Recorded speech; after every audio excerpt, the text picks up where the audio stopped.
Assalamualaikum warahmatullahi wabarakatuh. Hai teman-teman, kami dari Program Studi Teknik Informatika Universitas Lampung akan mempersembahkan video edukasi pengelolaan sampah sejak dari kemunculannya. Adapun hal-hal yang akan kami bahas pada video kali ini ialah mengenai definisi sampah, sumber-sumber sampah, macam-macam sampah, jenis-jenis sampah, dampak sampah jika tidak dikelola dengan baik dan benar, dan juga cara mengatasi dan mengelola sampah sejak dari kemunculannya.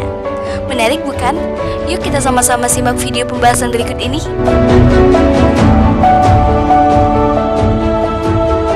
Apa itu sampah?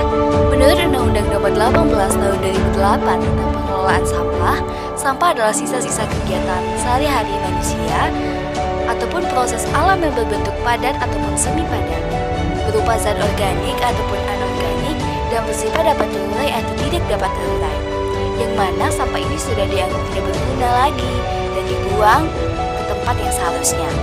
Kemudian, sedangkan menurut WHO atau World Health Organization, sampah adalah barang yang berasal dari kegiatan manusia yang tidak lagi digunakan, baik tidak dipakai, tidak disenangi, ataupun yang sudah dibuang. Jadi, sampah adalah material yang tersisa dari kegiatan sehari-hari manusia yang sudah tidak digunakan. Nah, bagaimana teman-teman? Cukup mudah dipahami bukan?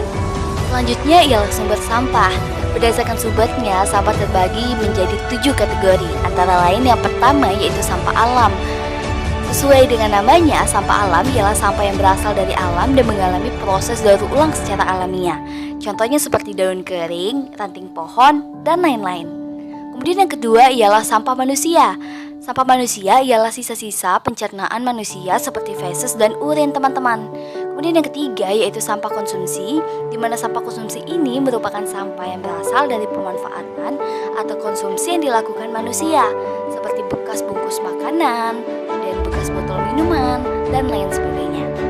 Yang keempat ialah sampah nuklir, di mana sampah nuklir ialah limbah dari pemrosesan atau pembuatan nuklir. Limbah ini memiliki kandungan zat yang berbahaya ya teman-teman bagi kehidupan, seperti uranium dan thorium. Kemudian yang kelima yaitu adanya sampah industri, seperti limbah cair, limbah padat yang berasal dari hasil produksi industri. Kemudian yang keenam yaitu adanya sampah rumah tangga. Sampah rumah tangga ini merupakan sisa-sisa aktivitas rumah tangga teman-teman, seperti adanya bekas plastik makanan, kemudian adanya air cucian, dan sebagainya. Dan yang terakhir ada sampah perkantoran. Sampah yang disebut sampah perkantoran ini merupakan sampah yang berasal dari kawasan perkantoran teman-teman dan juga pusat perbelanjaan, seperti plastik, kertas, surat menyurat bekas perkantoran, dan juga bahan-bahan bekas tekstil. Sekian. Nah, selanjutnya ada macam-macam sampah nih. Menurut Undang-Undang Nomor 18 Tahun 2008 tentang pengelolaan sampah, membagi sampah menjadi 3, yaitu sampah rumah tangga, sejenis sampah rumah tangga, dan sampah spesifik. Pertama yaitu sampah rumah tangga. Sampah rumah tangga ialah sampah yang berasal dari kegiatan sehari-hari dalam rumah tangga dan tidak termasuk di dalamnya tinja dan sampah spesifik. Sehingga sampah rumah tangga ini cenderung tidak berbahaya ya teman-teman. Kemudian yang kedua yaitu sampah sejenis rumah tangga. Sampah sejenis rumah tangga ini ialah sampah yang berasal dari kawasan komersial, kawasan industri, kawasan khusus, fasilitas sosial, fasilitas umum, dan fasilitas lainnya. Kemudian yang terakhir ada sampah spesifik nih, di mana sampah spesifik ini ialah sampah yang karena sifat, konsentrasi, dan volumenya itu memerlukan pengelolaan khusus. Contohnya sampah yang mengandung B3 dan limbah B3. Kemudian sampah yang timbul akibat bencana alam. Kemudian sampah atau puing-puing bongkaran bangunan.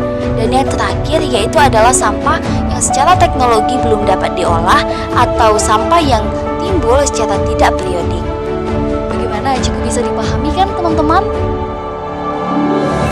Selanjutnya ada jenis-jenis sampah. Berdasarkan jenisnya, sampah terbagi menjadi 2 jenis, yaitu organik atau sampah basah dan sampah anorganik atau sampah kering. Sampah organik ialah sampah yang berasal dari sisa makhluk hidup yang mudah terurai secara alami tanpa proses campur tangan manusia untuk dapat terurai. Contoh sampah organik ini seperti sayur busuk, buah busuk, dan daun kering, dan masih banyak lagi. Kemudian ada sampah anorganik, di mana sampah anorganik ini ialah sampah yang tidak mudah membusuk dan sangat susah untuk terurai oleh alam. Sehingga jika jumlah sampah anorganik ini menumpuk pada tanah akan mengakibatkan pencemaran tanah dan lingkungan sekitar nih teman-teman. Contoh dari sampah anorganik ini sendiri seperti plastik, kaca, karet, dan lain-lain. Adapun beberapa dampak negatif yang dapat ditimbulkan dari sampah ini begitu banyak loh teman-teman. Oleh sebab itu kita harus menjaga cara pengelolaan sampah sejak dari kemunculannya ya.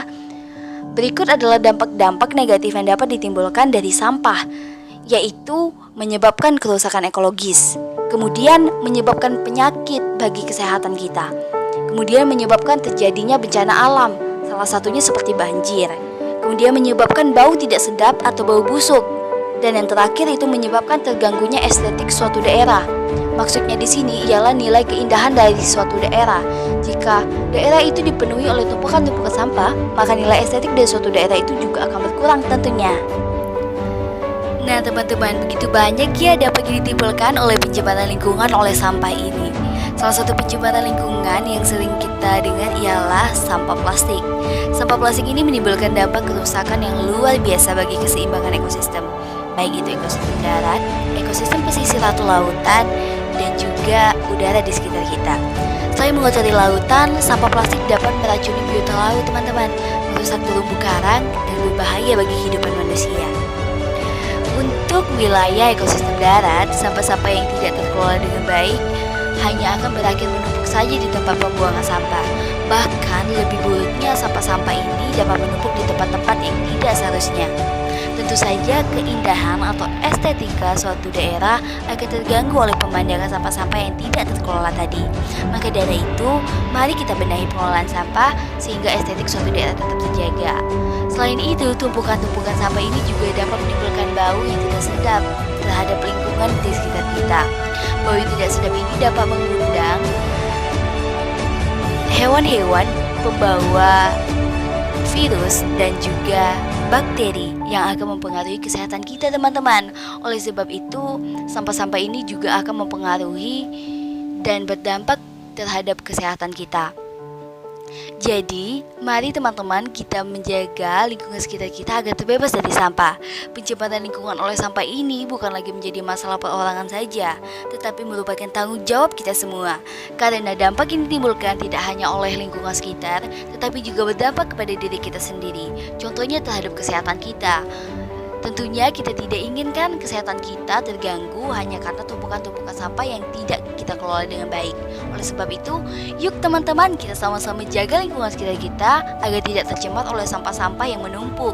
Dan juga kita harus kelola sampah ini dengan baik ya teman-teman. Nah, bagaimana? Bisa dipahami kan? Nah, yang terakhir, bagaimana nih cara kita mengatasi dan mengelola sampah sejak dari kemunculannya? Mengatasi sampah dapat dilakukan dengan konsep Zero Waste. Zero Waste ini merupakan konsep pengelolaan sampah yang mengintegrasikan prinsip 3R, yaitu Reduce, Reuse, Recycle dengan pengelolaan sedekat mungkin dengan sumbernya. Reduce ini merupakan upaya untuk mengurangi timbunan sampah pada sumbernya. Reuse ialah upaya pemanfaatan kembali sampah atau barang yang tidak berguna lagi. Sementara recycle ialah pendaur ulangan sampah menjadi barang lain yang bernilai ekonomis. Nah, apa saja nih contoh kegiatan 3R pada kehidupan sehari-hari? Yang pertama itu reuse. Contohnya yaitu menggunakan kembali wadah yang sudah kosong untuk fungsi yang lain, dan memakai kertas yang masih kosong untuk keperluan menulis. Kemudian pada reduce, contohnya seperti memilih produk dengan kemasan yang bisa didaur ulang. Kemudian hindari penggunaan pemakaian produk yang menimbulkan banyaknya sampah. Kemudian menggunakan produk yang bisa diisi ulang kembali dan menghindari penggunaan barang yang tidak perlu. Kemudian yang terakhir pada recycle, contohnya seperti mengelola sampah anorganik menjadi kerajinan tangan dan mengelola sampah organik untuk menjadi kompos. Nah, yang terakhir, kita perlu tahu nih apa saja manfaat menggunakan konsep Zero Waste. Ada manfaat dari penggunaan konsep Zero Waste ini. Yang pertama yaitu mengurangi ketergantungan terhadap TPA sampah yang semakin sulit didapatkan di saat ini. Kemudian meningkatkan efisiensi pengelolaan sampah perkotaan. Dan yang terakhir yaitu manfaatnya yang mendapat menciptakan peluang usaha bagi masyarakat. Selain bagaimana caranya mengatasi sampah, Kini juga telah hadir teknologi aplikasi yang bisa digunakan untuk menampung, memilah, dan menyalurkan sampah. Aplikasi ini adalah RP Jual Beli Sampah. Aplikasi ini sangat berguna bagi masyarakat untuk mendapatkan keuntungan dari mengumpulkan sampah. Dengan begitu, masyarakat dapat menabung dari hasil mengumpulkan sampah. Untuk aplikasinya sendiri, saat ini hanya tersedia bagi pengguna Android saja.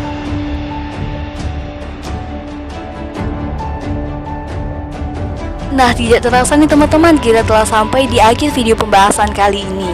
Semoga apa yang kami sampaikan dapat teman-teman terapkan untuk sama-sama menjaga lingkungan di sekitar kita ya. Yuk teman-teman, kita sama-sama jaga lingkungan sekitar kita agar terbebas dari sampah.